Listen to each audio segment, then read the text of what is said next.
Bismillahirrahmanirrahim. Assalamu alaikum, everyone. Students, parents, our team, everyone watching us live from the platform of Bureau of Stakes. ਅਸੀਂ ਤਾਂ ਸਭਨੀ ਕੇ welcome ਕਯੂੰ ਥਾ. Stake has always brought guidance sessions for our students. So similarly, today we have also brought to you this guidance session on LMS and online classes. I hope you will all be benefited from this session. We have with us some esteemed guests with us. I will first like to introduce them. We have with us, first of all, our Wadi Vice Chancellor, Professor Dr. Fateh Mohammad Burfat Saab.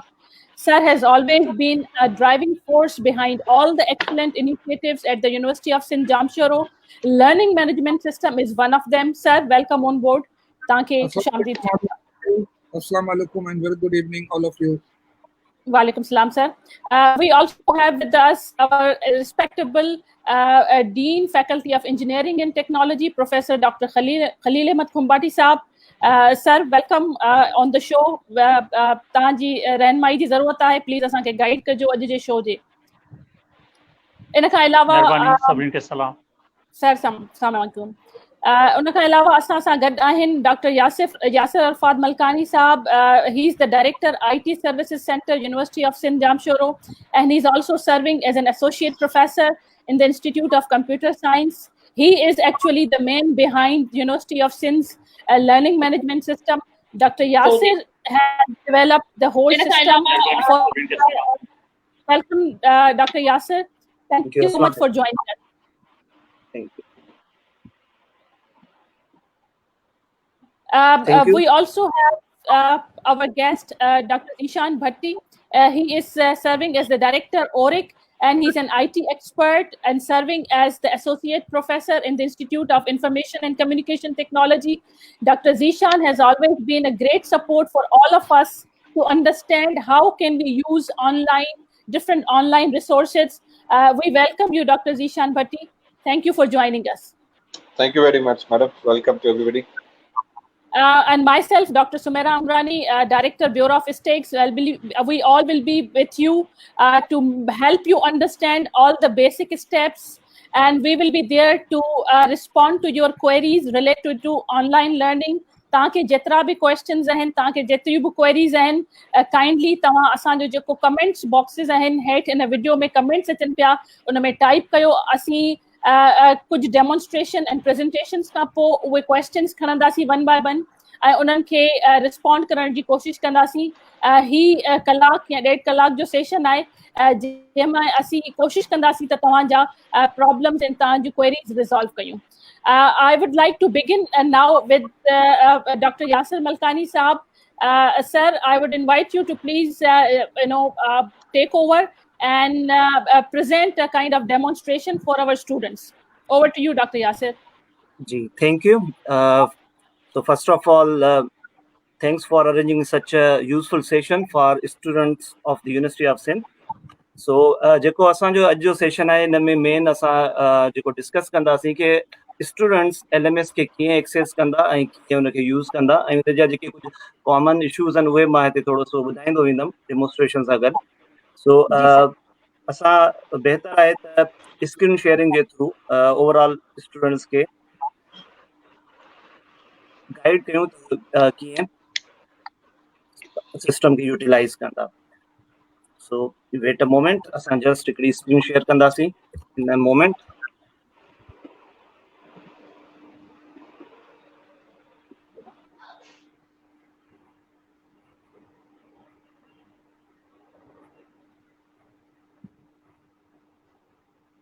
Ji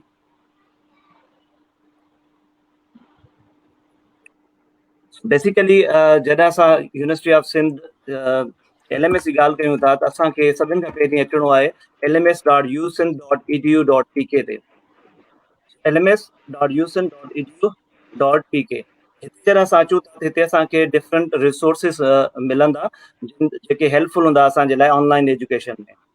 for example हिते असां वटि हेक जूं guidelines बि आहिनि, training material बि असां हिते ई share कंदा आहियूं. त जेको अॼु सेशन थिए पियो हुन में जेका असां डेमोन्स्ट्रेशन ॾियूं पिया हुनजो हिकिड़ो वीडियो ट्यूटोरियल बि असां सुभाणे ताईं हिन ई वेबसाइट ते अपलोड करे छॾींदासीं. इन जो जेको वीडियो ट्यूटोरियल जो सेक्शन आहे, जेकॾहिं स्टूडेंट्स खे डिफिकल्टी आहे ज़ूम में कीअं अकाउंट क्रिएट थींदो ऐं ज्वाइन कंदासीं, त उन जे लाइ हिते असां वटि ट्यूटोरियल्स मौजूदु आहिनि। स्टूडेंट्स इन्हनि ट्यूटोरियल्स खे व्यू करे सघनि था पंहिंजे फ्री टाइम में ऐं सिखी सघनि था त कीअं ज़ूम जा जेके लेक्चर्स टीचर डिलीवर कंदा ज़ूम जे थ्रू, त उन्हनि खे कीअं ज्वाइन करिणो आहे, अकाउंट कीअं क्रिएट करिणो आहे। बाक़ी ॿिया जेके ट्यूटोरियल्स आहिनि उहे मोस्टली असांजी फैकल्टी जे लाइ आहिनि। ऐं सिमिलरली सुभाणे तव्हां ॾिसंदो हिकिड़ी हिते स्टूडेंट ट्यूटोरियल्स जो टैब हूंदो ऐं उन में जेके बि तव्हांखे मिनिमम ट्रेनिंग रिक्वायर्ड आहे, त असां उन्हनि जा वीडियोस बि हिते शेयर कंदासीं तव्हांजे लाइ। बेसिकली ही एंट्री पॉइंट आहे LMS जे लाइ। उन खां पोइ असां वटि डिफरेंट लाइब्रेरी जा रिसोर्सिस आहिनि। ही तमामु तर ओपन सोर्स लाइब्रेरीज़ आहिनि जेके असां तव्हां सां शेयर कयूं पिया। फॉर एग्ज़ाम्पल असां ज़िक्र कंदासीं हिते कोर्सेरा जो। यूनिवर्सिटी ऑफ सिंध जेको आहे सो कोर्सेरा ते ईअं खणी चइजे कि MOU हिकिड़ो साइन थियल आहे, हिकिड़ो असांजो अकाउंट आहे जिते तव्हां वञी ज्वाइन करे सघो था फ्री ऐं कुझु फ्री कोर्सिस करे सघो था। इन खां अलावा ॿिया बि लाइब्रेरी जा कंपोनेंट्स आहिनि जेके असां डिस्कस कंदा रहंदासीं टाइम टू टाइम, या तव्हां हिननि खे पाण बि विज़िट करे सघो था। अच्छा, उन खां अलावा ही कोर्सिस जी इंफॉर्मेशन आहे, रिज़ल्ट्स जे लाइ हिते इंफॉर्मेशन आहे, कुझु फ्रीक्वेंटली आस्क क्वेश्चन्स हूंदा। पर हिन वक़्तु असां मेन डिस्कस कंदासीं कि तव्हां LMS खे यूज़ कीअं कंदो। त उन जे लाइ तव्हां LMS लॉगिन ते क्लिक कंदो। जीअं तव्हां LMS लॉगिन ते क्लिक कंदो त you will be redirected to this page. त हिन पेज ते तव्हां वटि इंफॉर्मेशन जेका रिक्वायर्ड आहे, या त तव्हांजो CNIC हुजे या तव्हांजो रोल नंबर। त तमामु तर स्टूडेंट वटि रोल नंबर तमामु तर स्टूडेंट्स वटि आहिनि। त जेकॾहिं तव्हां पंहिंजे रोल नंबर सां साइन इन थियणु चाहियो त साइन इन थी सघो था। फॉर एग्ज़ाम्पल असां हिकिड़े स्टूडेंट खे साइन इन कयूं था एज़ ए डेमो, जीअं असां तव्हांखे डेमो ॾेई सघूं।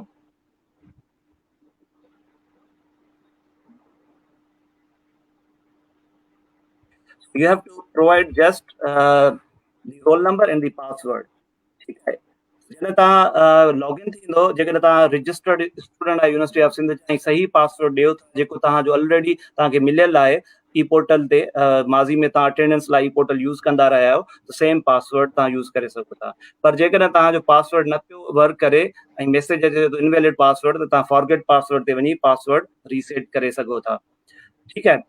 ऐं इन खां अलावा जेकॾहिं अचे थो इनवैलिड यूज़र, त पोइ असां वटि हिते हिकिड़ो ऑप्शन अचे पियो स्टूडेंट रजिस्ट्रेशन जो। इन जे बारे में मां आफ्टर डिमोस्ट्रेशन वरी वापसि लॉग आउट थी तव्हांखे ॿुधाईंदुमि कि जेकॾहिं तव्हां लॉगिन न पिया थी सघो त तव्हां वटि कहिड़ा कहिड़ा ऑप्शन अवेलेबल आहिनि जंहिंजे थ्रू तव्हां पंहिंजो मसइलो पहिरीं पाण ई हल करे सघो था। पर एक्सट्रीम केसिस में जॾहिं तव्हां खां मसइलो हल नथो थिए त पोइ तव्हां असां सां कॉन्टेक्ट करे पंहिंजो प्रॉब्लम रिज़ॉल्व कराए सघो था। So we are just entered in the student account. त हीउ जेको असांजो स्टूडेंट अकाउंट हिते शो थिए पियो, हिन में माई प्रोफाइल जो ऑप्शन आहे, ॿियो LMS जो ऑप्शन आहे। कुझु अहिड़ियूं शयूं आहिनि जेके तव्हांखे ज़हन में रखणियूं आहिनि कि जेकॾहिं तव्हां फर्स्ट टाइम लॉगिन थियो था त तव्हां वेरीफाई कयो त तव्हांजो CNIC हिते जेको माई प्रोफाइल ते वञो ऐं चेक कयो CNIC जेको तव्हांजो हिते मौजूदु आहे उहो एग्ज़ैक्टली सही आहे, या उन में कंहिं 1-2 डिजिट में को मिस्टेक आहे, या तव्हां पंहिंजे फादर जो CNIC त नाहे ॾिनो किथे। जेकॾहिं अहिड़ी का सूरत हाल आहे त पंहिंजे CNIC खे ज़रूरु अपडेट कयो।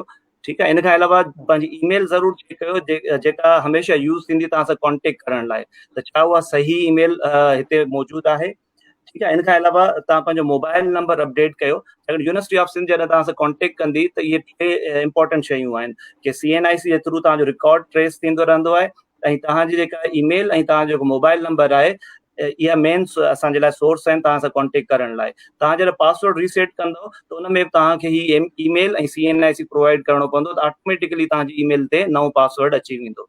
बेसिकली माई प्रोफाइल में मिनिमल इहा इंफॉर्मेशन तव्हांखे वेरीफाई करणी आहे त इहा एक्यूरेट आहे या न। हाणे अचूं था असांजे मेन कंपोनेंट ते। त 1 जून खां जीअं त असां क्लासिस ऑनलाइन स्टार्ट कंदासीं, त LMS कंपोनेंट ते जॾहिं तव्हां क्लिक कयो था त इन में वरी सब कंपोनेंट्स हूंदा काफ़ी सारा। सभिनि खां पहिरीं जॾहिं तव्हां ईंदो त हिते तव्हां खां पुछिणो ईंदो प्रोग्राम। इन जो मतिलबु इहो आहे त इहा कंफर्मेशन आहे कि तव्हां जेको आहे सो इन ई प्रोग्राम में रजिस्टर्ड आहियो या कंहिं ॿिए में। सो तव्हां जस्ट पंहिंजो प्रोग्राम चूज़ कंदो, सिलेक्ट थी वियो। हाणे ही डिफरेंट टैब्स आहिनि तव्हां वटि लेफ्ट ते, या वरी LMS डैशबोर्ड ते क्लिक कयो त उहे सेम ऑप्शन जेके लेफ्ट ते अचनि पिया उहे तव्हां वटि हिते डैशबोर्ड ते अपीयर थी वेंदा, जंहिंमें तव्हांजी मिनिमल इंफॉर्मेशन आहे, नालो अची वियो, तव्हांजो इंस्टीट्यूट अची वियो, रोल नंबर अची वियो।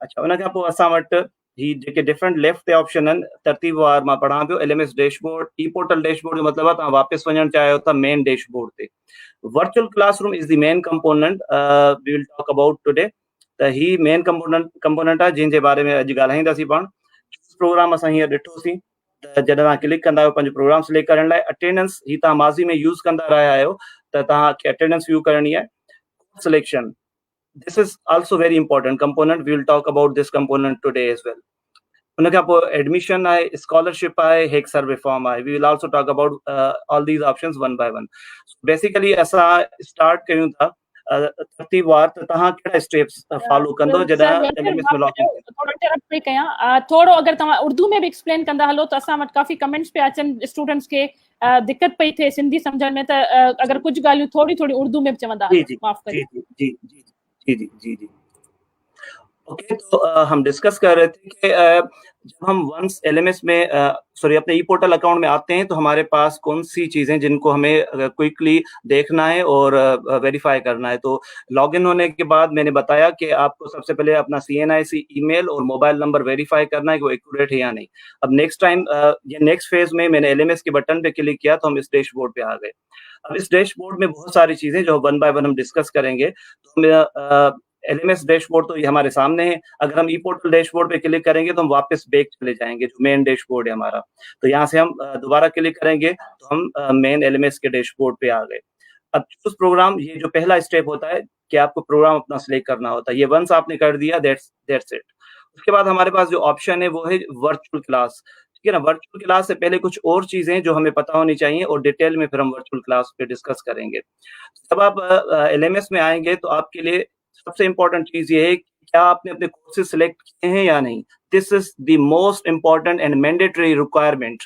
ठीक है ना इसके बगैर फिर आप LMS में डिफिकल्टी फेस करोगे तो इसमें आप कोर्स सिलेक्शन पे आते हैं तो देखें इस स्टूडेंट ने पहले से ही कोर्स सिलेक्ट किए हुए हैं so this student is enrolled in all these courses तो एग्जाम में ये स्टूडेंट सिर्फ इन्हीं कोर्सेज में अपीयर हो सकता है ठीक है अगर आपसे कोई गलती हो गई है जैसे अगर इस स्टूडेंट ने कोई गलत सब्जेक्ट सिलेक्ट कर लिया वो चेंज करना चाहता है सबमिट फॉर्म पे वापस जाएं और यहाँ पे तमाम पहले आप अपना सेमेस्टर सिलेक्ट करेंगे और जैसे ही आप सबमिट करेंगे तो उसके बाद आपसे डिटेल मांगी जाएगी कोर्सेज की तो आप ये कोर्सेज ऐड कर सकते हैं दोबारा से रीसबमिट कर सकते हैं और जिस स्टूडेंट ने नहीं किया तो उन तमाम तरह के लिए हम कहेंगे it is mandatory requirement it is compulsory requirement 100% students को जो है ये फॉर्म फिल करना है each and every student who is enrolled in university of Sindh ठीक है ना तो इससे आपके जो माइनर कोर्सेज हैं वो भी तय हो जाते हैं तो आप ऑटोमेटिकली उस टीचर के पास रजिस्टर हो जाओगे तो this is a very important step कि आप LMS में आए अपना प्रोग्राम चूज करें उसके बाद अपनी कोर्स सिलेक्शन देखें अगर कोर्स सिलेक्शन सही है तो उसके बाद आप बाकी ऑप्शंस को अवेल कर सकते हैं ठीक है तो उसके बाद हमारे पास एक सर्वे फॉर्म है तो आपने अगर ये एक सर्वे फॉर्म फिल नहीं किया तो आप इसको जरूर फिल करें ये आपका यानी नेक्स्ट स्टेप होगा लॉगिन होने के बाद तो अगर आपने आज तक फिल नहीं किया तो इसको जरूर फिल करें इससे हमें इंफॉर्मेशन मिलती है कि आपको क्या डिफिकल्टीज हो सकती हैं आपके पास इंटरनेट की फैसिलिटी है या नहीं है दिस इज वेरी इंपॉर्टेंट अच्छा उसके बाद हमारे पास जो डिफरेंट बाकी ऑप्शंस है आप फर्स्ट ये मैं लॉगिन हुआ हूँ फर्स्ट ईयर का कोई स्टूडेंट है लेकिन जैसे जैसे सेकंड ईयर थर्ड ईयर के स्टूडेंट होंगे तो अगर उन्हें स्कॉलरशिप्स के लिए अप्लाई किया हुआ है तो उसकी इन्फॉर्मेशन यहाँ मौजूद होती है कि आपने कहाँ कहाँ अप्लाई किया हुआ है और कौन से ऐसी स्कॉलरशिप्स हैं जिनकी डेडलाइन गुजर चुकी है U will see all the scholarship information है अगर आपका कोई फीस चालान है जो आपको मिलना है और आपको डाउनलोड करना है तो आप एडमिशन में जाओगे तो यहाँ फीस चालान शो होगा फर्स्ट ईयर के स्टूडेंट्स ऑलरेडी अपनी फीस पे कर चुके हैं तो इसलिए उनका कोई भी चालान ड्यू नहीं है लेकिन अगर आपका कोई चालान होगा तो वो यहाँ अपीयर होगा जो आप डाउनलोड कर सकते हैं ये कुछ इंपॉर्टेंट ऑप्शंस थे अब हम मेन आते हैं वर्चुअल क्लासरूम की तरफ तो वापस मैं अगर LMS डैशबोर्ड पे क्लिक करूं अच्छा अटेंडेंस के लिए अटेंडेंस का टैब आप यूज कर सकते हैं ठीक है इसमें भी आप सिलेक्ट करेंगे कि आप किस सेमेस्टर के स्टूडेंट हैं जैसे ही आप सेमेस्टर सिलेक्ट करेंगे तो you can view your attendance details जो आप फरवरी क्लासेस अटेंड कर चुके हैं now we are moving towards our main component जो आप मोस्ट फ्रीक्वेंटली यूज करोगे मंडे से 1 जून से and that is called virtual classroom you have to click at virtual classroom. यहाँ पर लेफ्ट बार में ये जो virtual classroom लिखा हुआ है आप क्लिक करें. So once you will click at this option virtual classroom, तो यहाँ पे आपके पास सेमेस्टर चूज करने का ऑप्शन आएगा. आप जिस सेमेस्टर में पढ़ रहे हैं उस सेमेस्टर को सिलेक्ट करें and then you have to click at submit. Once you click at submit, तो अब यहाँ पे क्या शो होगा, यहाँ पे वो तमाम तर कोर्सेज शो होंगे जो रेडी हैं आपके लिए ऑनलाइन क्लासेस के लिए. तो उसमें ये होता है कि टीचर्स सबसे पहले अपना कोर्स फाइल अपलोड करते हैं, और जो टीचर कोर्स फाइल अपलोड कर चुका होगा तो उसके कोर्सेज यहाँ आपको शो होंगे आपके सेमेस्टर से रिलेवेंट. तो for example, I am ready to teach you, I am ready to teach my students on Monday. मेरे इस वक्त शो हो रहा है computer programming course and the teacher name is shown over here. तो अगर हम इसे क्लिक करते हैं तो इसके बाद क्या होगा, थोड़ी देर में आफ्टर सम प्रोसेसिंग आपके पास यहाँ वीक्स अपीयर हो जाएंगे. तो इन वीक्स में से फिर आप चूज करोगे कि आप किस वीक का मटेरियल जो है वो देखना चाहते हैं. तो फॉर एग्जांपल यहाँ आ रहा है वीक 1 एंड 9. इट मींस कि टीचर ने जो मटेरियल अपलोड किया है वो वीक 1 और वीक 9 में किया हुआ है. ठीक है ना. तो कुछ बेसिक इंफॉर्मेशन वीक 1 में होगी या वीक 9 में होगी. तो हम स्टार्ट करेंगे मंडे से वीक 9. तो मोस्टली स्टूडेंट्स को वीक 9 शो होगा. तो फॉर एग्जाम्पल जैसे ही मैंने वीक 9 सिलेक्ट किया, सो इस वक्त मैं स्टूडेंट के पैनल यानी age a student logged in हूँ. तो यानी ये चीजें सारी आपको नजर आएंगी. तो मेरे स्टूडेंट जैसे ही वीक 9 सिलेक्ट करेंगे, so they will be able see if I have uploaded any video lecture. ठीक है ना. तो वीडियो लेक्चर का जो पैटर्न है, टीचर्स सबसे पहले आपके जूम पे वीडियो लेक्चर्स लेंगे, उनको रिकॉर्ड करेंगे और वो आपसे यहाँ पे शेयर करेंगे. तो अगर आपकी क्लास मिस हो गई है इन केस, तो आप उन वीडियो लेक्चर्स को अपने LMS में लॉगिन होके देख सकते हैं. तो this is one of the video, it is available, it can started over here. तो आप इसको व्यू कर सकते हैं यहीं पे. तो बहरहाल I have just given you one clue कि किस तरह से आप देखेंगे. उसके बाद हमारे पास ऑप्शन है discussion and chat. This is the chat room. आप एज ए स्टूडेंट अगर यहाँ पे मैसेज लिखेंगे तो वो तमाम स्टूडेंट्स को शो होगा जो आपकी क्लास या आपके कोर्स के स्टूडेंट हैं. यानी जो कंप्यूटर प्रोग्रामिंग कोर्स में रजिस्टर्ड स्टूडेंट्स हैं वो इस चैट को व्यू कर सकते हैं और आपके टीचर भी व्यू करेंगे. तो यहाँ लिखा हुआ है ब्रॉडकास्ट. इट मीन्स के your chat mode is broadcast. ठीक है. तो तमाम स्टूडेंट के लिए ये डिफॉल्ट मोड है कि जो आप लिखोगे वो स्टूडेंट को भी शो होगा, टीचर को भी. If you want to post a question related your lecture, अब लेक्चर व्यू और क्वेश्चन आ रहा है यहाँ आप पोस्ट कर दें. टीचर जब लॉगिन होगा उसे तमाम मैसेजेस नजर आएंगे और वो अपने सहूलत के हिसाब से आपको रिप्लाई करता रहेगा क्वेश्चंस के लिए. दूसरा ये है कि अगर if U have any problem और एनी क्वेरी जो आप जस्ट टीचर के साथ एड्रेस करना चाहते हैं, तो आप इस ब्रॉडकास्ट मोड को चेंज करेंगे टीचर मोड में बाय क्लिकिंग ओवर हियर. तो जब आप यहाँ क्लिक करते हैं तो आपका मोड जो है वो चेंज हो जाता है और आप थोड़ी देर बाद मूव कर जाते हैं टीचर मोड में. So anyways I have just explain कि आप किस तरह से इस मोड को प्रोसेस करेंगे. Wait a moment. समटाइम जब हमारे पास नेट स्लो होता है तो उसमें obviously it may sometime take time to load the system.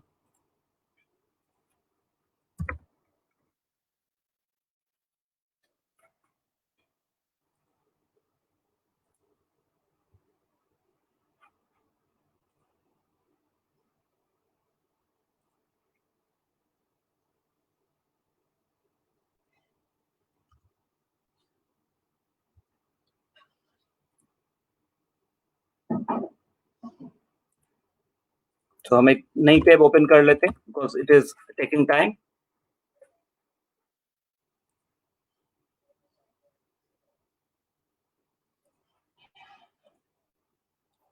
Okay.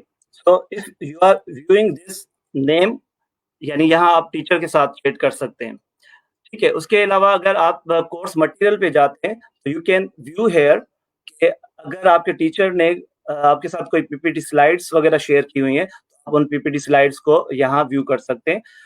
मैंने यहाँ पे एक बुक शेयर किया हुआ है स्टूडेंट के साथ PDF में, कि अगर स्टूडेंट्स उस बुक से कोई रहनुमाई हासिल करना चाहें तो इजीली कर सकें. It is in PDF form. तो आप यहाँ क्लिक करेंगे तो आप डाउनलोड कर सकते हैं इस बुक को. असाइनमेंट सेक्शन में टीचर्स अगर आपको कोई असाइनमेंट देंगे, U can view your assignment over here.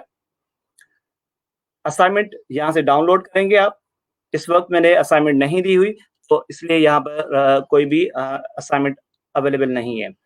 अगर असाइनमेंट अवेलेबल होगी तो ऑटोमेटिकली आप क्लिक करेंगे, वो असाइनमेंट आपके कंप्यूटर में लोड हो जाएगी।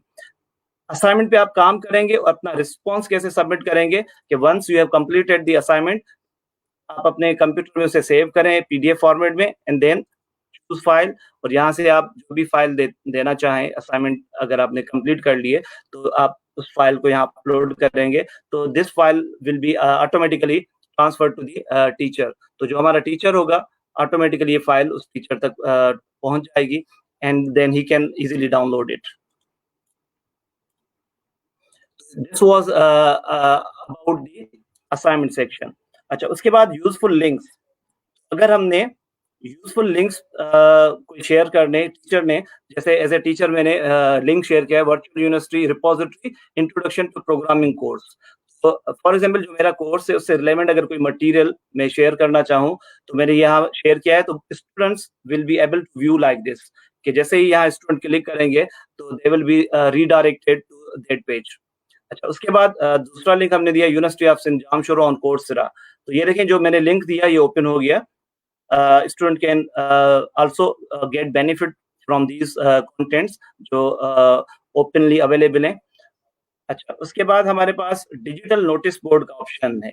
तो डिजिटल नोटिस बोर्ड पे वो तमाम तर इन्फॉर्मेशन आपको शो होगी जो टीचर्स ने आपको किसी नोटिस के फॉर्मेट में शेयर की। For example, I have mentioned here, dear students, as per departmental policy I will take your class, तो I have given some information all of my students. ठीक है, तो ये आपका डिजिटल नोटिस बोर्ड है। इसके अलावा अगर आप देखना चाहते हैं कि आप ओवरऑल कोर्स कंटेंट्स क्या हैं, तो you can come to course introduction and assessment tab. तो यहाँ पे आप देख सकते हैं कोर्स डिस्क्रिप्शन है, उसके बाद कोर्स ऑब्जेक्टिव्स क्या थे हमारे, लर्निंग आउटकम्स क्या है हमारे, कोर्स कंटेंट ओवरऑल जो हम कवर करेंगे इस ओवरऑल सेमेस्टर में, टेक्स्ट बुक्स जो रेफर की गई हैं, and then you can also view the assessment policy. So I have just mentioned 50 marks for final, 50 marks for sessional assignment and presentations. So this is how you can see all the material that is shared by your teacher. So वापस हम LMS पे click करते हैं तो dashboard पे आ जाएंगे। तो this is your main component जो आप use कर सकते हैं इस component को। So again, we are waiting for the net to respond.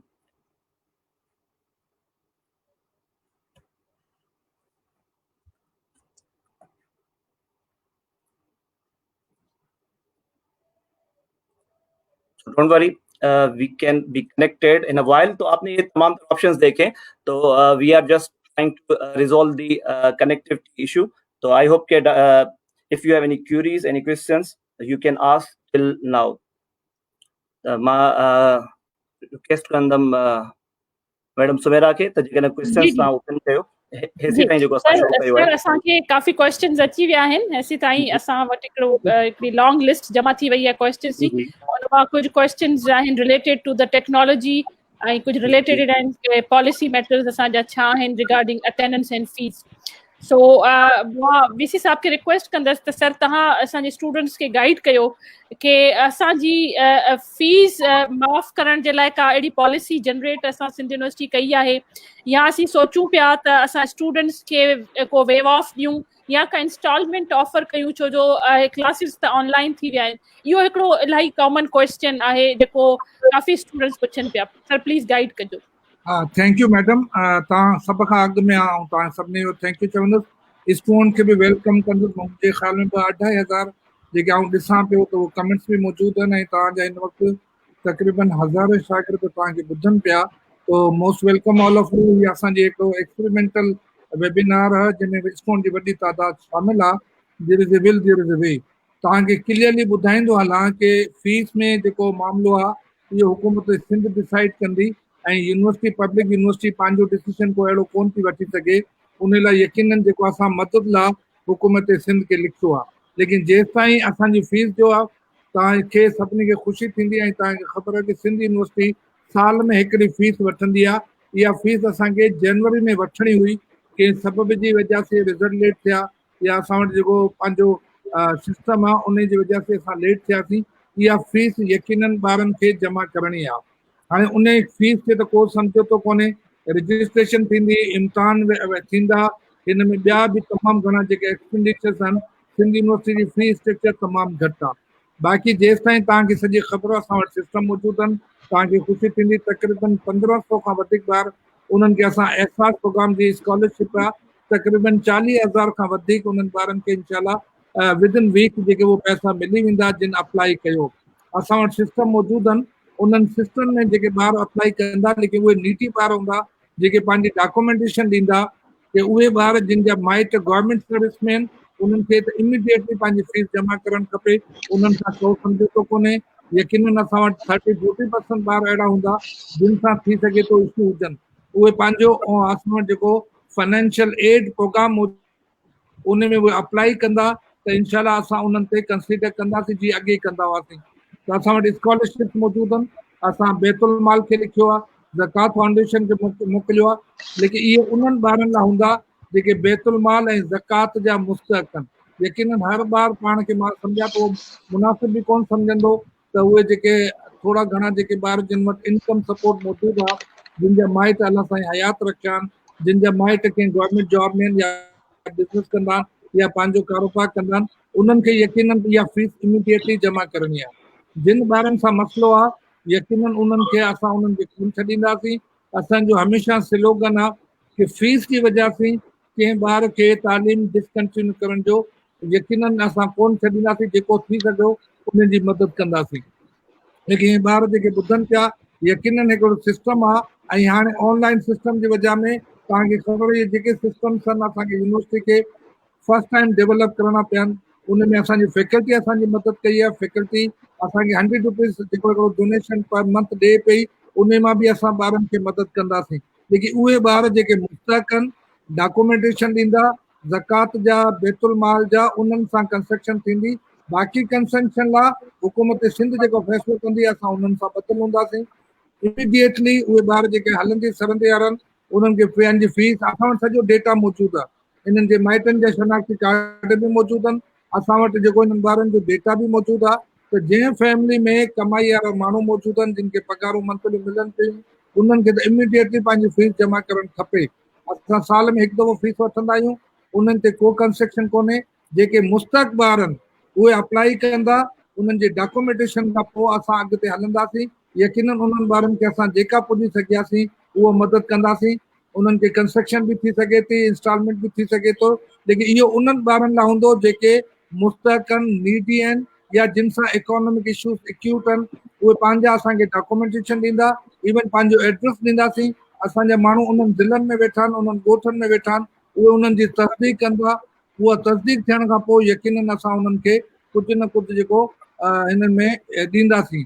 लेकिन उन्हनि जेके ॿार इहो सम्झनि पिया कि असांजी फीस माफ़ थी वेंदी, उन्हनि खे यकीनन ॿुधायो त हीअ यूनिवर्सिटी जेका उनखे हलाइणो आहे। ऐं तव्हां सभु गॾिजी इहे टोटल फॉर 2 मंथ इनशाला असां अगस्त खां अॻु क्लासूं ऑन कंदासीं। ऐं उहो तव्हांखे उहो ई ऑनलाइन क्लासुनि जी बजाए ते इनशाला विदिन 1 and 2 मंथ में हीअ हिन वक़्तु लॻो असांजे जेके अरेंजमेंट आहिनि, इहो फर्स्ट सेमेस्टर असां नथा चाहियूं त ॿारनि जो वक़्तु ज़ाया थिए। त इहे जेके बि असां कोशिशूं कयूं आहिनि, इन जो बुनियादी मक़सदु इहे कि ॿारनि जो क़ीमती साल बचाइणो आहे। ऐं उन्हनि में ॿारनि खे बि ताउन करणो पवंदो। असांजी फैकल्टी एक्स्ट्रा ऑर्डिनरी जेको टाइम ॾिए पई, असांखे एक्स्ट्रा हिन वक़्तु बि तव्हां ॾिसो, तव्हांजो स्टाफ बि मौजूदु आहे, असांजो बि स्टाफ मौजूदु आहे। त इहे सभु शयूं असांजी यूनिवर्सिटी ऑनलाइन हले पई। ऐं सम्झां थो इन में क्लियर थी वेंदो। Thank U madam. Thank you sir. Sir असीं डॉक्टर खलील कुंभाटी जी तरफ़ वेंदासीं। सर खलील साहब, तव्हां ॿुधो पिया असांखे? खलील साहब जो माइक म्यूट आहे। सर खलील साहब, आवाज़ कोन थो वञे साईं। जी जी जी मैडम। सर असांजो हिकिड़ो ॿियो कॉमन क्वेश्चन जेको आहे स्टूडेंट्स जी जेको इशू आहे उहो आहे रिगार्डिंग अटेंडेंस। वो अटेंडेंस जे मुतलिक आहे। अटेंडेंस जो असां वटि अटेंडेंस जी छा पॉलिसी असां ठाही आहे? को बि तव्हां मौक़ो ॾियो, मां तव्हांखे ॿुधायां थो मैडम। अॻु में पॉलिसी तव्हांखे ॿुधाए थो वठां, पोइ खलील साहब खे मौक़ो था ॾियूं। हाणे हिन सेमेस्टर में तव्हांखे ख़बर आहे जनवरी ऐं फेबरवरी जी क्लासिस थी चुकियूं आहिनि। त असां वटि जेका फर्स्ट पोज़ीशन आहे कि इन्हनि तमामु ॿारनि जी 2 मंथ जी यानी 8 वीक जी अटेंडेंस असांजी मौजूदु आहे। हिकिड़ी त इन 8 वीक जी अटेंडेंस मौजूदु आहे, उन खां पोइ इन्हनि ॿारनि खे ऑनलाइन क्लासिस अटेंड करणा पवंदा ऐं उन ऑनलाइन क्लासिस ते यकीनन असांजो सिस्टम मौजूदु आहे। उन्हनि ॿारनि जी जेका एवरेज अटेंडेंस जेका 2 मंथ जी आहे, उन खां पोइ असांजी नेक्स्ट अटेंडेंस जेका ईंदी, यकीनन अटेंडेंस ते को समझोतो कोन्हे। इन्हनि ॿारनि खे लाज़मी ऑनलाइन क्लासूं अटेंड करणी पवंदियूं ऐं उन में खलील साहब वधीक मदद करे सघे। जी सर, खलील साहब। जीअं मैडम वीसी साहब ॿुधायो त असां वटि 2 महीननि जी अटेंडेंस मौजूदु आहे। उन खां पोइ जेके ॿार ऑनलाइन थींदा उनजी असां वटि अटेंडेंस ईंदी। जेके ॿार एक्टिवली पार्टिसिपेट पिया कनि, पंहिंजो असाइनमेंट वग़ैरह टाइम ते ॾींदा, उहे सभु उन्हनि जूं एक्टिविटीज़, उन्हनि जूं लैब्स जी एक्टिविटीज़ सभु काउंट थींदियूं। उनजी एवरेज करे जेको सो उनखे अटेंडेंस मिली वेंदी। सो अटेंडेंस जो एॾो वॾो इशू कोन्हे। अटेंडेंस बाक़ाइदगी सां कैलकुलेट थींदी। जीअं वीसी साहब ॿुधायो 2 महीननि जी असां वटि अवेलेबल आहे। बाक़ी रिमेनिंग कढी एवरेजली ॿारनि खे अटेंडेंस मिलंदी। सो ॿारनि लाइ तमामु ज़रूरी आहे जिनजी अॻु में अटेंडेंस घटि आहे त उहो एक्टिवली हिन रिमेनिंग टाइम पीरियड में पंहिंजा क्लास अटेंड कनि त पंहिंजी अटेंडेंस बैलेंस करे थी वेंदी उन्हनि खे। Thank you sir, thank you sir. Yasir, पाण डेमोन्स्ट्रेशन जी तरफ़ हलूं या कुझु ॿिया क्वेश्चन अचनि पिया उहे वठी वठूं? जी, डेमोन्स्ट्रेशन लास्ट हुयो इहो ई स्क्रीन जिते असां स्टॉप कयोसीं वर्चुअल क्लासरूम जे बारे में असां ॿुधायोसीं। त हाणे कुझु डिफिकल्टीज़ जेकॾहिं स्टूडेंट खे आहिनि त उनजे हवाले सां 3 पॉइंट्स मां जेकॾहिं टाइम तव्हांजो मूंखे त मां डिस्क्राइब कयां। जी हाणे लॉगिन थियण खां पोइ त तमामु सिंपल सिनेरियो आहे कि वर्चुअल क्लासरूम में स्टूडेंट खे हर शइ अवेलेबल आहे उते। बाक़ी जेकॾहिं स्टूडेंट लॉगिन न पियो थी सघे त उनजो हिकिड़ो रीज़न, पहिरियों रीज़न मां ॿुधायां पियो, इहो आहे त असां हीउ जेको सिस्टम आहे प्रीवियस उनखे अपग्रेड कयो आहे, CNIC बेस्ड कयो आहे। त कुझु ॿारनि छा कयो, एडमिशन वक़्तु पंहिंजे पेरेंट्स जा CNIC ॾिना। हाणे जेकॾहिं 2 भेण भाउ पढ़नि पिया या 2 खां वधीक, त उन छा था कनि, उहे सभु फादर्स जो CNIC ॾियनि था। त उनमें हिकिड़े ॿार जो त अकाउंट रजिस्टर थी थो वञे, पर बाक़ी जेके आहिनि उहे ब्लॉक थी था वञनि। छाजे करे त पर CNIC जस्ट हिकिड़ी एंट्री असां अलाउ करे सघूं था। त उनजा जेकॾहिं इशू अचनि पिया त मां बिल्कुलु हाणे स्क्रीन शेयर कंदुमि, उहो इशू रिज़ॉल्व थींदो। जेकॾहिं कंहिं स्टूडेंट वटि प्रॉब्लम अचे पियो ऐं प्रॉब्लम इहो पियो अचे त उनखे अचे थो you are not registered student, हुनजे लाइ असां हिते छॾियोसीं, उते सेशन कंटिन्यू पिया कयूं। त हीअ तमामु मां डिस्क्राइब करे ऑप्शन्स। हाणे असां लॉग आउट पिया थियूं ऐं डिस्कस था कयूं कि जेकॾहिं कुझु ॿार आहिनि जेके लॉगिन न पिया थी सघनि त उनजो कहिड़ो इशू थी सघे थो। त असां हिकिड़ी ॿी टेप बि शेयर करे था वठूं। ओके, अच्छा, हिते हाणे असां जीअं ई ॿाहिरि आयासीं त असां वटि हिकिड़ो ऑप्शन अचे पियो स्टूडेंट रजिस्ट्रेशन जो। Right corner, home login student registration. Student registration ते जॾहिं क्लिक कयो वेंदो त हिते रोल नंबर उन स्टूडेंट खां पुछियो वेंदो जंहिं वटि प्रॉब्लम अचे पियो त इनवैलिड स्टूडेंट आहे। त जेकॾहिं उहो स्टूडेंट पंहिंजो हिते रोल नंबर लिखंदो त ऑटोमेटिकली हुनखे इंफॉर्मेशन मिलंदी कि छा हू रजिस्टर्ड स्टूडेंट आहे या न। फॉर एग्जाम्पल कंहिं स्टूडेंट जो असां जेको हीअं टेस्ट कयोसीं उनखे ई चेक करे था वठूं त हिते इंफॉर्मेशन अचे पई student having roll number is already registered in the system. It means कि स्टूडेंट पहिरीं खां रजिस्टर्ड आहे। जेकर पोइ बि लॉगिन न पियो थी सघे त मे बी हुनजी ईमेल ग़लति हुजे या हुनजो CNIC असां वटि अवेलेबल न हुजे, हुनजे फादर जो CNIC हूंदो। त उन सूरत में हू ईमेल करे सघे थो असांखे itse@usin.edu.pk ते। ऐं ॿियो ऑप्शन हिन में इहो आहे त जेकॾहिं स्टूडेंट बेसिकली ईअं आहे, हिन में 2 सिनेरियोज़ आहिनि कि हिकिड़ो त ईअं आहे त स्टूडेंट एडमिशन ऑफिस जेका आहे उहा जेका असांखे डेटा प्रोवाइड कंदी आहे उनजी लिस्ट में बि न आहे। त उन सूरत में हुनखे असां सां कॉन्टेक्ट करण जी ज़रूरत पवंदी। पर जेकॾहिं स्टूडेंट लिस्ट मां मिसिंग आहे, नए सिस्टम में मिसिंग आहे, उहो जीअं ई पंहिंजो रोल नंबर हिते लिखंदो त हेठि हुन वटि ऑटोमेटिकली हिकिड़ो फॉर्म खुली वेंदो। उहो फॉर्म फिल करे जीअं ई सबमिट कंदो त हुनजो अकाउंट एक्टिवेट थी वेंदो। सो इहे 2 सिनेरियोज़ आहिनि। यानी हिकिड़ो सिनेरियो इहो थी सघे थो स्टूडेंट ओवरऑल कंहिं बि रीज़न जे करे हुनजी एडमिशन जेका ऑफिस आहे उन में ई डेटा जेको आहे सो उतां खां असां ताईं कम्युनिकेट न आहे थियो। त उन सूरत में उन स्टूडेंट खे असांखे ईमेल करणी पवंदी। पर ॿी सूरत इहा आहे त जॾहिं असां डेटा अपलोड कयोसीं ई पोर्टल में त डबल CNIC जे करे जेको मूं सिनियारो ॿुधायो कि पेरेंट आहे हुन जा 2 ॿार पढ़नि पिया त हिकिड़ो त रजिस्टर थी वियो, ॿियो न थी सघियो। त इहो जेकर सिनियारो हूंदो त जीअं ई स्टूडेंट पंहिंजो रोल नंबर लिखंदो त हुन वटि हिकिड़ो फॉर्म खुली वेंदो, इन खां इंफॉर्मेशन वठंदो कि तव्हां पंहिंजी अपडेटेड CNIC इंफॉर्मेशन ॾियो। उहा जीअं ई सबमिट कंदो त ऑटोमेटिकली हुनजो अकाउंट एक्टिवेट थी वेंदो। त असां ही स्टूडेंट जी सहूलियत लाइ ही सिस्टम हाणे अॼु इंट्रोड्यूस कयो आहे कि जेके स्टूडेंट डिफिकल्टी फेस कनि पिया, जेकॾहिं उहो वैलिड यूज़र्स आहिनि त स्टूडेंट रजिस्ट्रेशन ते वञनि, उतां हुनजो मसइलो हल थी वेंदो।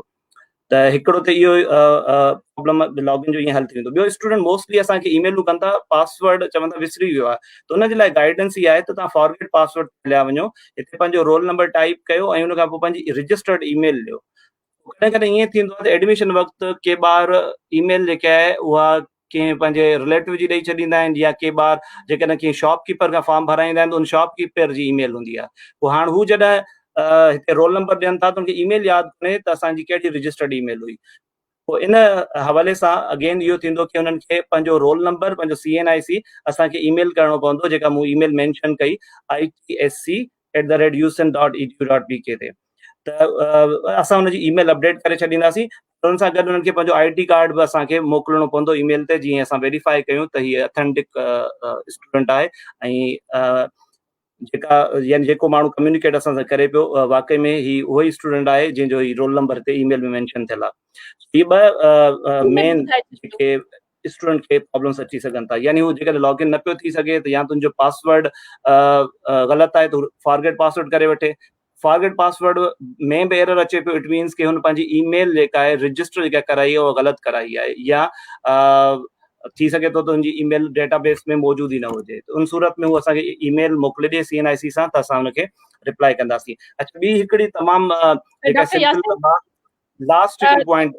जी जी सर हिकिड़ो मिनट, सर थोरो उर्दू में बि इहो ॿुधाए छॾिजो जेको तव्हां हींअर एक्सप्लेन कयो न, अगरि थोरो रिपीट करे छॾियो उर्दू में।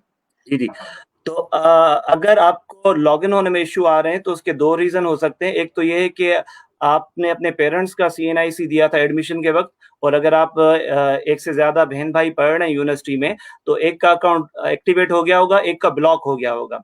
ठीक है ना, एक ये रीजन है कि पेरेंट्स के CNIC की वजह से आपका अकाउंट ब्लॉक स्टेट में, आप रजिस्टर्ड हैं लेकिन आपका एक्टिवेटेड नहीं है अकाउंट। ठीक है। दूसरा रीजन ये हो सकता है कि आप पैरेलल डिग्रीज में रजिस्टर्ड हैं, आप BSc कर रहे हैं कॉलेज साइड से और आप रेगुलर BSc भी कर रहे हैं और आप मेन कैंपस में भी रजिस्टर्ड हैं, तो वो तमाम तरह स्टूडेंट भी अभी ब्लॉक स्टेट में। तो ऐसी सूरत हाल में आप अपना CNIC और अपना जो है, अच्छा पहले तो यहाँ चले जाएं जो मैंने अभी बताया आपको, स्टूडेंट रजिस्ट्रेशन में जाएं। फर्स्ट स्टेप आपका ये होगा कि आप स्टूडेंट रजिस्ट्रेशन ऑप्शन को यूज करें, उसमें अपना रोल नंबर दें। ठीक है। अगर आपका फॉर्म ओपन हो जाता है नीचे तो इसका मतलब है कि आपकी सिंपल कोई माइनर इशू है, जो पेरेंट्स के CNIC की वजह से आपका ब्लॉक है अकाउंट, आप उस फॉर्म को फिल करके सबमिट करोगे तो आपका अकाउंट एक्टिवेट हो जाएगा। ठीक है। दूसरा ऑप्शन मैंने बताया कि अगर आप लॉगिन नहीं हो पा रहे तो उसका रीजन ये हो सकता है कि आपका पासवर्ड आपको याद नहीं है, तो आप फॉरगेट पासवर्ड कर लें, और अगर फॉरगेट पासवर्ड आप करते हैं तो उसमें भी इश्यू आ सकता है। फॉरगेट पासवर्ड में आपसे आप रोल नंबर पूछा जाएगा और आपकी रजिस्टर्ड ईमेल। अब जब आपने फॉर्म फिल किया था उस वक्त आपको देखना है कि आपने कौन सी ईमेल दी थी, तो अगर वो ईमेल आप भूल चुके हैं, आपके इस्तेमाल में नहीं है, तो फिर आप हमें ईमेल करें itac@usin.edu.pk पे अपना CNIC नंबर, ठीक है ना, रोल नंबर और ID card, student ID card, तो और ईमेल भी आप बताएं कि जो यूज में है आपके करंटली, तो हम आपकी ईमेल अपडेट कर देंगे। उसके बाद आप इजीली फॉरगेट पासवर्ड ऑप्शन से अपना पासवर्ड सेट कर सकते हैं। अच्छा, इसके अलावा एक मैं बहुत ही इम्पोर्टेंट इशू डिस्कस करना चाह रहा हूँ कि आप जो ईमेल्स करते हैं itac@usin पे, तो आप क्या करते हैं, मोस्टली स्टूडेंट को हम देखा है, एक ईमेल आती है हमें संडे के दिन या सैटरडे को रात को, और सुबह को फिर दूसरे दिन जो कि अगेन हॉलीडे है दूसरी ईमेल आती है, फिर 3 घंटे बाद तीसरी ईमेल आ जाती है। जब मंडे का दिन आता है तो हमारी टेक्निकल टीम में एक मेंबर नहीं है, डिफरेंट मेंबर्स हैं। आपका जो प्रीवियस ईमेल होती है, फर्स्ट ईमेल जो आपने की थी सैटरडे को, उसका रिप्लाई दिया जाता है, आपका पासवर्ड सेट किया जाता है, तो आपका अकाउंट सेट हो जाता है, आपको पता चला आपका अकाउंट काम कर रहा है। थोड़ी देर बाद क्या होता है कि दूसरा जो टेक्निकल मेंबर है वो आपकी दूसरी ईमेल पढ़ता है, दोबारा उस अकाउंट को वो रीसेट कर देता है, और फिर आप दोबारा 1 घंटे बाद चेक करते हैं, आप लॉगिन नहीं हो पा रहे होते, फिर आप हमें ईमेल करते हैं। तो यानी थोड़ा सा पेशेंस होना चाहिए। बेसिकली अभी हमारे पास रोजाना कम से कम ओवरऑल 37,000 स्टूडेंट्स हैं, और हमारे पास जो ईमेल्स आती हैं 300-400 ईमेल्स पर डे आती हैं। वी हैव लिमिटेड स्टाफ, हम क्यू बनाते हैं और जो सबसे पुरानी ईमेल होती है उससे पहले रिप्लाई करते हैं। तो अगर आप ईमेल करते हैं तो कम से कम 48 आवर्स वर्किंग आवर्स, यानी संडे को एक्सपेक्ट नहीं करें रिप्लाई, बाकी इसके अलावा आप 48 आवर्स वेट करें फिर दूसरी ईमेल करें, वरना आपकी मल्टीपल ईमेल्स ही आपके प्रॉब्लम की वजह होती हैं। क्योंकि हमारे जो डिफरेंट टेक्निकल स्टाफ है, एक ने अकाउंट सेट किया, दूसरे ने रीसेट किया, फिर तीसरे को मिला, फिर उसने रीसेट कर दिया, तो इट क्रिएट प्रॉब्लम। तो please just send one email.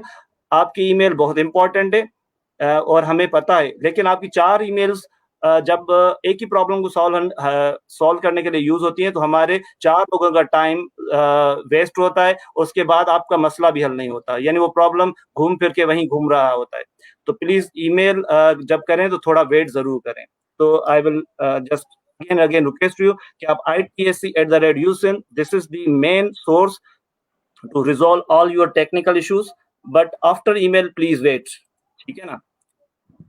Right sir, ठीक है सर। सर असी क्वेश्चन जी तरफ हलूं हां जी।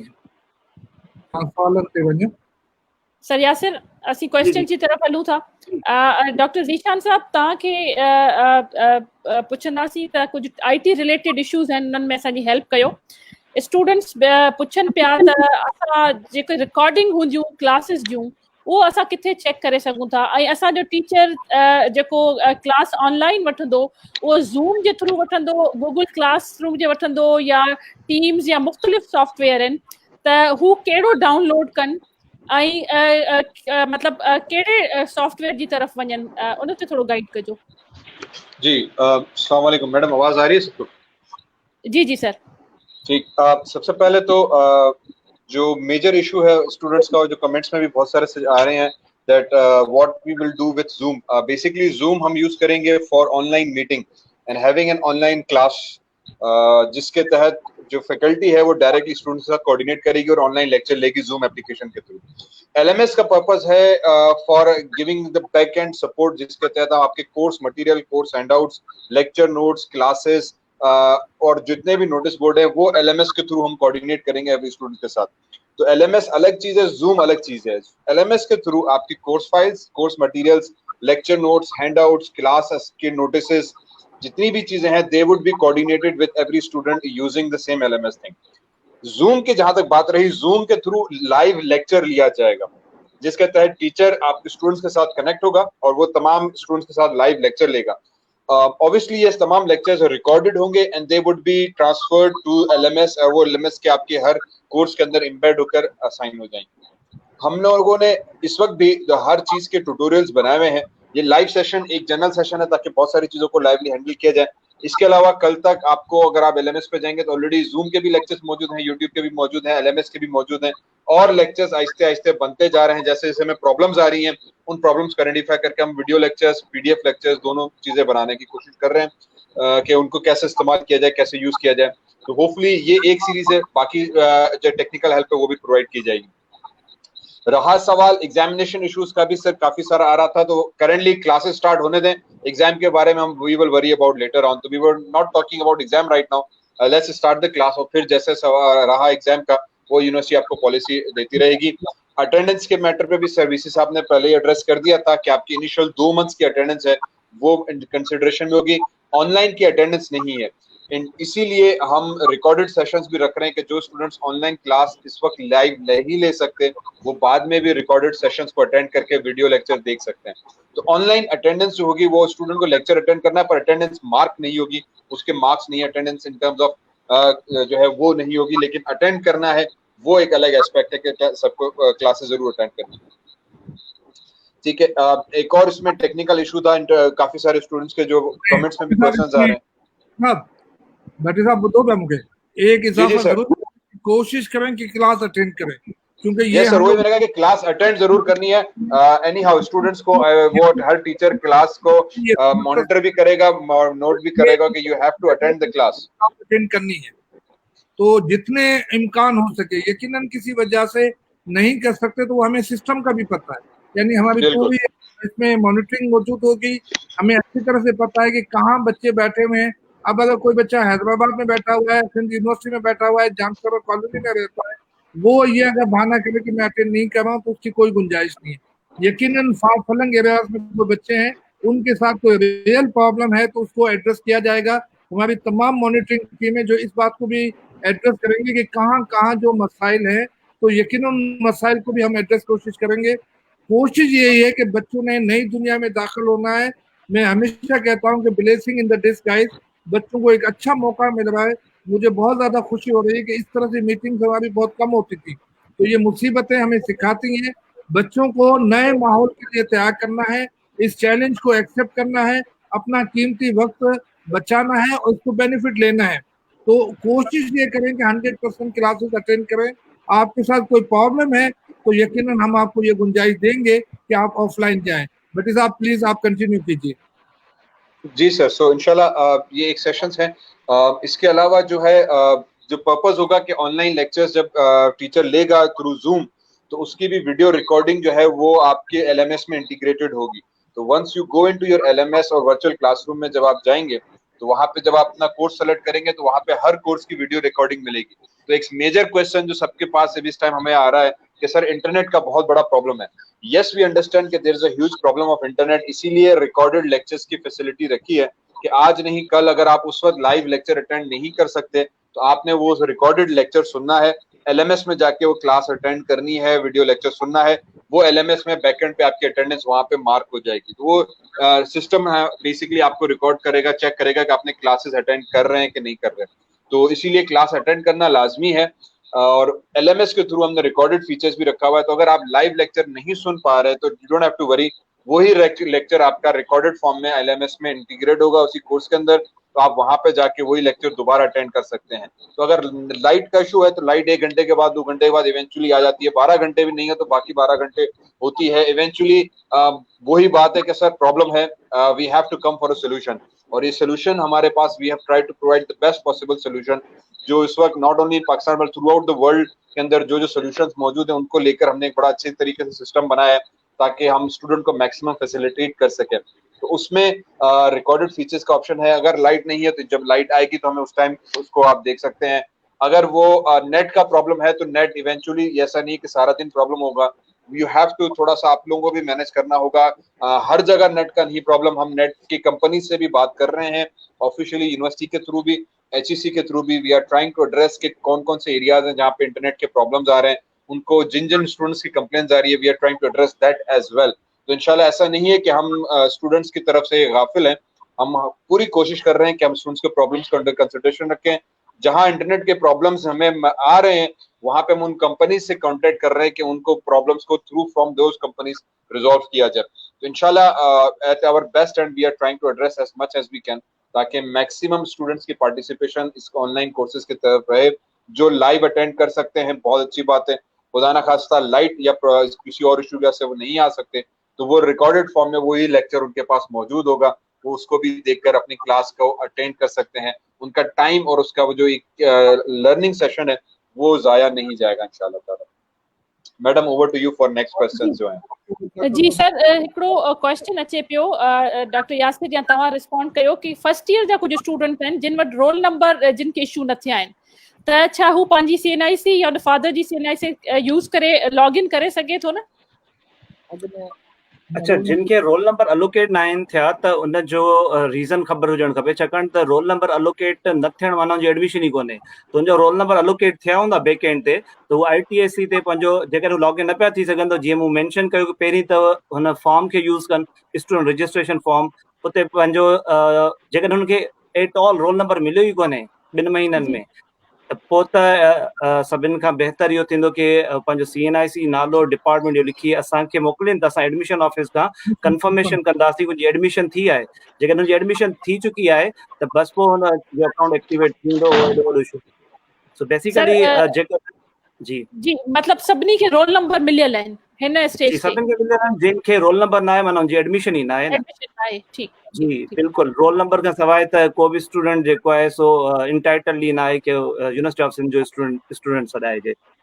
तमाम तरीक़े पोर्टल के एड्रेस के जाओ कुछ डॉक्टर साहब के पास कुछ लेट एडमिशन थियान या जी कोटा जी से बिल्कुल थियान या स्पेशल कोटा जे जेके जी ॿार आहिनि 2-250-300 ॿार अहिड़ा अथव जिन जा इहे इश्यूज़ आहिनि उन्हनि खे यकीनन पंहिंजो उहे एडमिशन तकरीबन असां वटि जी जी सर ऐं पंहिंजो एडमिशन कंफर्म कनि। विदाउट एडमिशन जेको जी आहे जी नंबर कोन मिलंदो, अगरि रोल नंबर न मिलियल आहे त हुननि जी एडमिशन जेका आहे उहा डाउटफुल आहे, त प्लीज़ हो जी पंहिंजी बिल्कुलु एडमिशन कंफर्म कनि।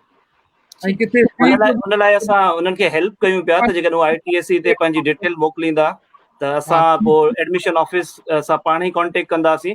स्टूडेंट खे थोरो सेव करणु चाहियूं पिया त हुननि खे 2-2 3 जॻह ते न वञिणो पए। जॾहिं हुननि फीस जमा कई हूंदी त इन मतिलबु हुननि जो एडमिशन थी वियो आहे, त इट इज़ कनेक्टेड आहे, त उहो फीस जी पंहिंजे वाउचर तव्हांखे मोकिलींदा ऐं पोइ एडमिशन ऑफिस हुननि खे रोल नंबर अलाट कंदी। जी मैडम। बिल्कुलु सर। सर खलील साहब खां पुछंदासीं त असां असाइनमेंट ॾिना हुआ स्टूडेंट्स खे कुझु 40 मार्क्स जो, उन खां पोइ छा प्लान आहे त असां एग्ज़ाम कीअं वठंदासीं? त ओरल एग्ज़ाम हूंदो, वाइवा थींदो ऑनलाइन या थ्योरेटिकल हूंदो? त सर तव्हां जे कमेटी में आहियो शायदि उन में इहा शइ डिस्कस थी हुई, त थोरो गाइड कजो असांखे। ठीकु आहे, खलील साहब तव्हां ॻाल्हाए पाऊं ॿुधायो। खलील साहब हाँ मैडम, ये एग्ज़ाम ते जेका असां पॉलिसी साईं ॻाल्हायो, सर तव्हां ॻाल्हायो।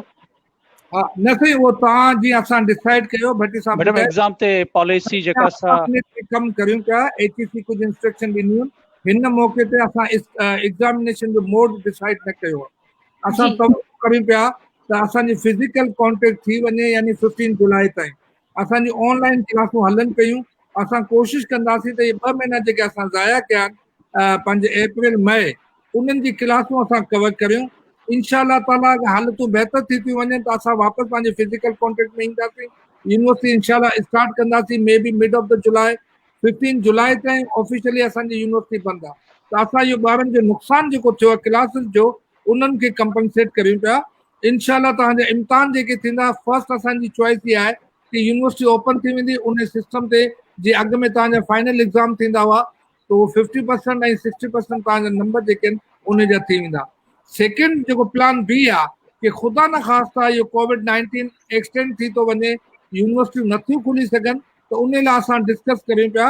इंशाअल्लाह उहो इम्तिहाननि जो जेको सिस्टम थींदो ॿारनि खे इंशाअल्लाह उहो असां जुलाई ताईं इन में वठंदासीं। जुलाई ताईं असांखे क्लासिस कंप्लीट करणियूं आहिनि। 2 मंथ जेको आहिनि इहे क्लासिस आहिनि।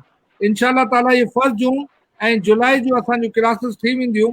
असां कोशिशि कंदासीं कि 15 जुलाई ताईं इन्हनि जो कोर्स कंप्लीट थी वञे, उन खां पोइ असां एग्ज़ामिनेशन ते अचींदासीं। हिन वक़्त ताईं असां एग्ज़ामिनेशन ते इहो पॉलिसी जेका उहा अंडर कंसिडरेशन आहे, डिसाइड कोन कयो आहे। 40% यकीनन इन्हनि खे असाइनमेंट, मिड टर्म ऐं अटेंडेंस वग़ैरह मिलाए 40% नंबर जेका कवर थी वेंदा ड्यूरिंग द क्लासिस। 60% और मे बी लेबोरेटरी मिलाए जेके आहिनि, उन लाइ असां पॉलिसी जेका आहे उहा जल्दी in the mid of the June और मे बी द जुलाई जे फर्स्ट वीक में इन्हनि खे ॿुधाईंदासीं। खलील साहब इहा ई ॻाल्हि आहे या तव्हां वधीक हिन में कुझु ॿुधाइण? सर अगर खलील सर साहब कुछ ऐड करणु चाहिनि। बिल्कुलु इहा ई ॻाल्हि आहे। हा बिल्कुलु, जेको साईं तफ़सीलन तव्हांखे ॿुधाए छॾियो, इहा ई ॻाल्हि आहे। एग्ज़ाम जी पॉलिसी जेका असां मौजूदु आहे उन ते असांखे HEC गाइडलाइन अची वई आहे, उन ते असां कमु करियूं पिया। पर इंशाल्लाह जेको जीअं क्लासिस पूरा थींदा त उन खां पहिरीं स्टूडेंट्स खे असां ॿुधाईंदासीं त उनके एग्ज़ाम्स कैसे होंगे, फिजिकली पॉसिबल होंगे या ऑनलाइन होंगे, उसका सारा प्रोसीजर उनको बता दिया जाएगा। Thank you sir. जी मैडम। राइट सर, ॿियो हिकिड़ो कॉमन क्वेश्चन आहे कि कुझु अहिड़ा एरियाज़ आहिनि जंहिंमें इंटरनेट बिल्कुलु बि पॉसिबल कोन्हे। आई डोंट नो इहा ॻाल्हि केतिरी क़दुरु सची आहे, त उते इंटरनेट जी लाइन ई मौजूदु कोन्हे। थरपारकर जे क़रीब कुझु ॻोठ आहिनि, त उहे स्टूडेंट छा कनि? छा उन्हनि जे लाइ कहिड़ी पॉसिबिलिटीज़ आहिनि? उहे क्लासिस कीअं अटेंड कनि या उहे वीडियोस कीअं डाउनलोड कनि? डॉक्टर ज़ीशान, अगर तव्हां या डॉक्टर यासिर तव्हां ॿुधाइण चाहियो।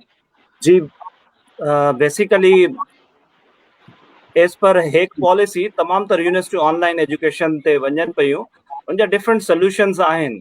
फॉर एग्जांपल जीअं डॉक्टर ज़ीशान थोड़ी देर पहिरीं ज़िक्र कयो कि LMS में रिकॉर्डेड लेक्चर मौजूदु आहे, त उहो केॾी महिल बि स्टूडेंट ॾिसी सघनि था। ऐं जेकॾहिं हुन वटि इंटरनेट न आहे त जेकॾहिं मां डिफरेंट सोल्यूशंस ॿुधायां त हिकिड़ो त इहो सोल्यूशन थी सघे थो त उहे वंस अ वीक पंहिंजे कंहिं दोस्त वटि हलिया वञनि मतलब नियर बाय प्लेस जिथे इंटरनेट की फैसिलिटी हुए उतां सॼो मटीरियल डाउनलोड करे खणी अचनि पंहिंजे मोबाइल ते या पंहिंजे लैपटॉप ते, ऐं पोइ उनखे ऑफलाइन मोड में हू स्टडी करे सघनि था। त इहो एज सच एॾो कोई वॾो मसइलो न आहे। ऐं मोस्टली जेका असां सर्वे HEC कई आहे, असां वटि जेके रिस्पॉन्सिस आया आहिनि उन में अबोव 90% जेके आहिनि स्टूडेंट चवनि था उन इंटरनेट जी फैसिलिटी आहे। 2-3% आहिनि स्टूडेंट जेके चवनि था नेट न आहे।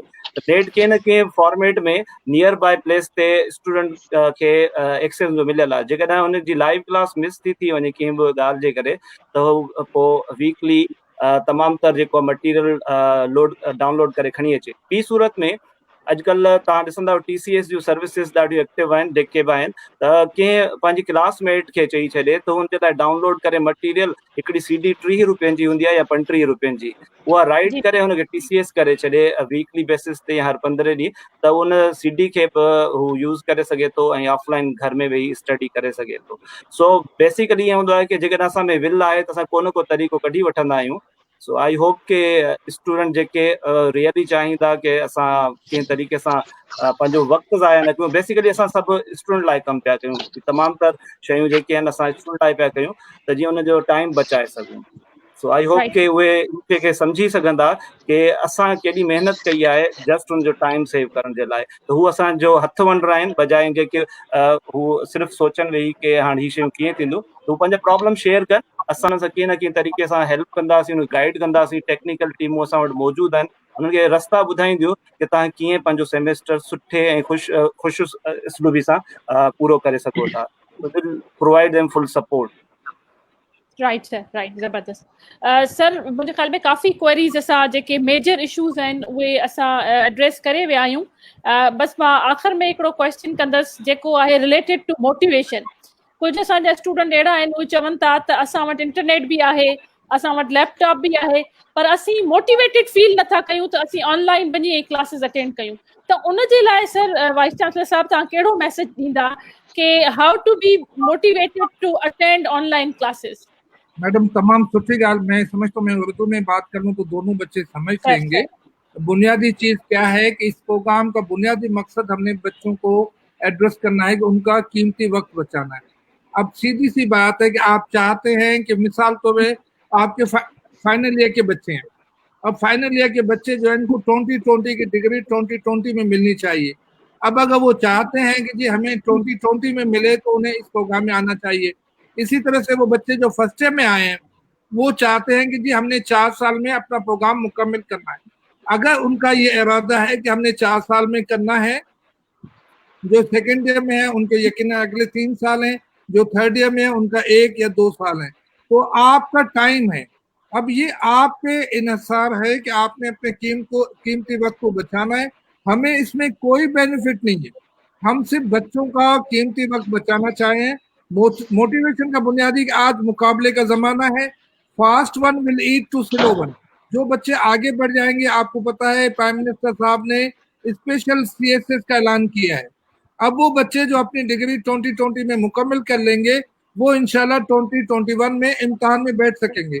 किसी भी वजह से कोई बच्चा अगर रह जाता है तो यकीनन उसकी एजुकेशन कंटिन्यू होगी, लेकिन वो अपने बेस से 1 साल पीछे हो जाएगा।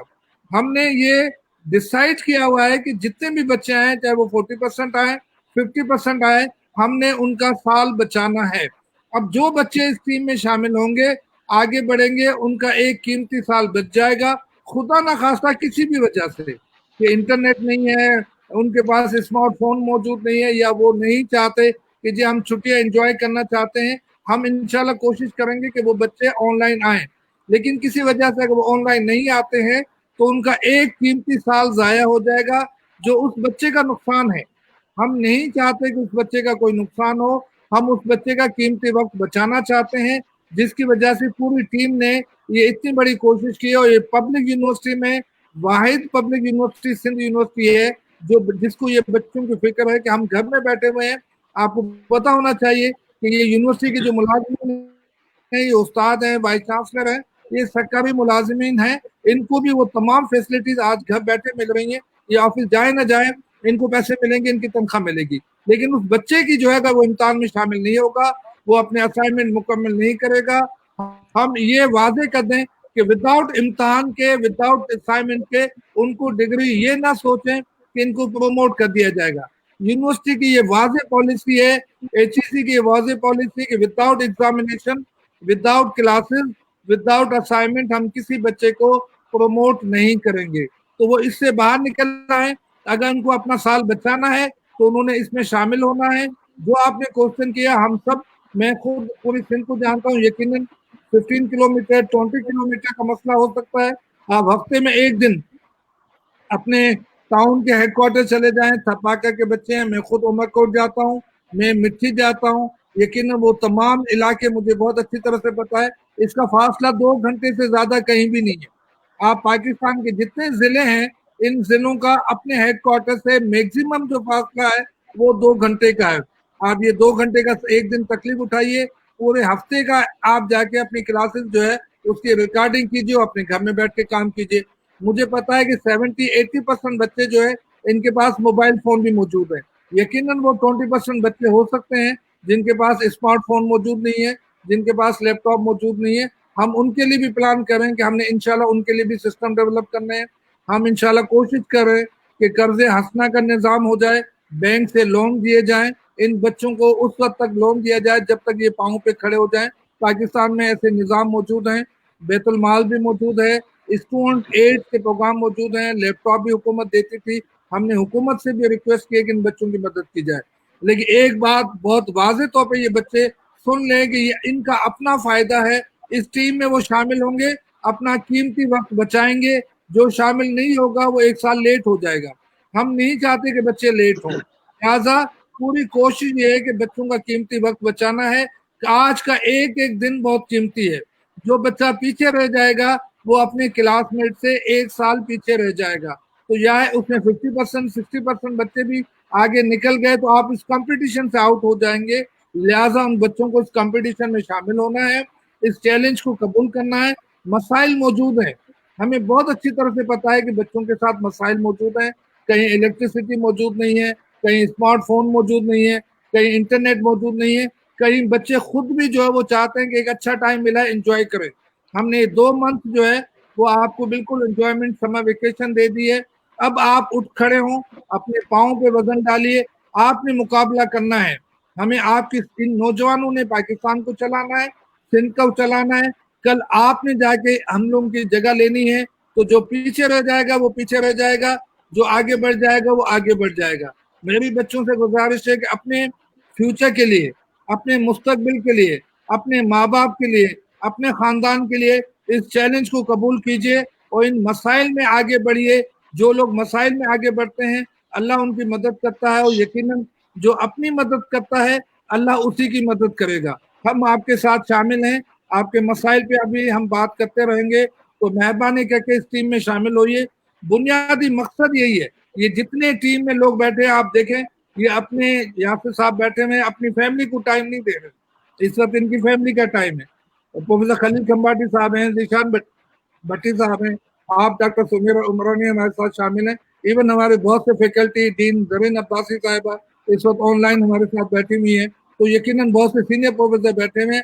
बुनियादी मकसद ये है कि बच्चों को हमने ये बताना है कि आप अपने पाँव पे वजन दीजिए, आप अपनी मदद करेंगे, हम आपके साथ शामिल होंगे। लेकिन जो इस टीम में शामिल नहीं होगा वो पीछे रह जाएगा। मैं नहीं चाहता कि मेरे बच्चे पीछे रह जाएं। हमें अपने बच्चों की तरह अजीज हैं, आगे बढ़िए, अपना कीमती वक्त बचाइए। यही मैसेज है कि हमने एक कमिटमेंट किया है कि हम इस साल को ज़ाया होने नहीं देंगे। आप इस कमिटमेंट में शामिल हो जाएं।